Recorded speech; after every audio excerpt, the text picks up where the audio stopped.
अगर मैं आपसे कहूँ कि व्हाट्सएप चैट का स्क्रीनशॉट कोर्ट में वैलिड नहीं है और साथ ही साथ सीसीटीवी वीडियो रिकॉर्डिंग भी कोर्ट में रिजेक्ट हो सकती है, तो क्या आप मेरी बात को मानोगे?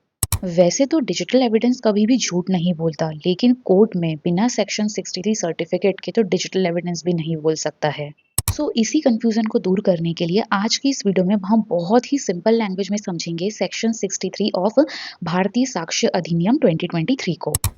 हेलो एवरीवन, मेरा नाम है सृष्टि और आप देख रहे हैं डिजिटल फॉरेंसिक विद सृष्टि। अगर आप डिजिटल फॉरेंसिक के स्टूडेंट हैं या फिर आप एक डिजिटल फॉरेंसिक इन्वेस्टिगेटर है या आप अपनी जर्नी की शुरुआत डिजिटल फॉरेंसिक में कर रहे हैं, तो ये वीडियो आपके लिए बहुत ही इंपॉर्टेंट होने वाला है। देखिए, ब्रिटिशर्स ने अपने टाइम पर कुछ ऐसे लॉज लेके आए थे, चाहे वो आईपीसी हो गया, सीआरपीसी हो गया या फिर इंडियन एविडेंस 1872 क्यों ना हो गया। बट 2023 में इंडियन गवर्नमेंट ने इन सारे लॉज के नेम को चेंज किया था। पहले इलेक्ट्रॉनिक एडमिसिबिलिटी को रखने के लिए सेक्शन 65 सर्टिफिकेट यूज होता था, बट अब जब से 2023 में भारतीय साक्ष्य अधिनियम आया है तो सेक्शन 63 हो चुका है वो।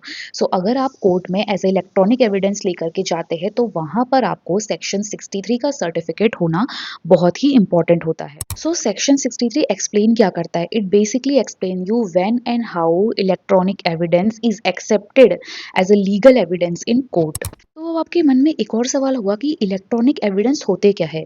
देखिए, व्हाट्सएप चैट हो गया, सीसीटीवी रिकॉर्डिंग हो गई, ऑडियो वीडियो रिकॉर्डिंग हो गई, कुछ कंप्यूटर फाइल्स हो गई या फिर सीडीआर, ये सारी की सारी चीजें जो होती ये होती है इलेक्ट्रॉनिक एविडेंस। आपका एविडेंस जो है वो कोर्ट में तभी एक्सेप्टेड होगा जब आपके पास सेक्शन 63 का सर्टिफिकेट है, जो कि बताता है कि आपका डेटा ओरिजिनल है और प्रॉपर तरीके से लिया गया है। नेक्स्ट क्वेश्चन आपके मन में ये भी होगा कि इस सर्टिफिकेट्स के अंदर ऐसी क्या-क्या चीजें होती है। अगर मैं कहूँ कि डिवाइस की डिटेल जैसे मेक मॉडल नंबर, डेटा को किस तरीके से प्रोड्यूस किया गया हो या फिर डेटा ऑथेंटिकेट है या फिर नहीं, और साथ ही साथ क्या ये डिवाइस प्रॉपरली वर्क कर रहा था या नहीं कर रहा था, तो ये सारी की सारी जो डिटेल्स होती है ये सारी होती है इस सेक्शन 63 सर्टिफिकेट के अंदर पे। अब एक और क्वेश्चन आता है कि ये सर्टिफिकेट देता कौन है। अगर आप डिवाइस के ओनर है, चाहे आपका मोबाइल हो या लैपटॉप हो, तो ऐसी कंडीशन में आप भी दे सकते हैं, या समटाइम्स सर्विस प्रोवाइडर भी देते हैं, जैसे टेलीकॉम्स का डेटा हो गया, सीडीआर हो गया। तो ये सारी की सारी डिपेंड करती है कंडीशंस के ऊपर। अगर आपने किसी फॉरेंसिक एक्सपर्ट को हायर किया गया हो तो वो भी कभी कभी ऐसी कंडीशंस में आपको सेक्शन 63 का सर्टिफिकेट देते हैं। सेक्शन 63 का एक ही फंडा है, no certificate no digital evidence.